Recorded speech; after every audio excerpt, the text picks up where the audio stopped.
40เพิ่นวางวัตถุ AB อยู่ต่อหน้าแก้วตาเสื้อซุ่มแสงซึ่งมีระยะซูมเท่ากับ20 ซม. จงส่องหาที่ตั้งของวัตถุว่ากอไก่รูปจริงใหญ่กว่าวัตถุ2/5 เท่า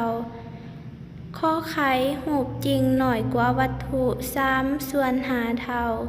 ขอขวายรูปร่วงใหญ่กว่าวัตถุ3 เท่าเพิ่นให้ f เท่ากับ20 ซม. ขอกอไก่25s เพิ่นให้ f ขีดเท่ากับ2/5s จากสูตร1/f เท่ากับ1/s บวก1/f ขีดและเฮาแทนค่าตามนี้และโทนได้70 ซม. เมื่อ s ขีดเท่ากับ5/3s จากสูตร1/f เท่า1/s บวก1/s ขีดและเฮาก็แทนค่าใส่จะได้32 ซม.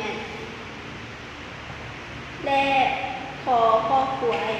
25s เช่นเดียวกันในกรณี s ขีดเท่ากับ-3s และเท่ากับแทนค่าใส่สูตรเก่าจะได้ s เท่ากับ13.33 ซม.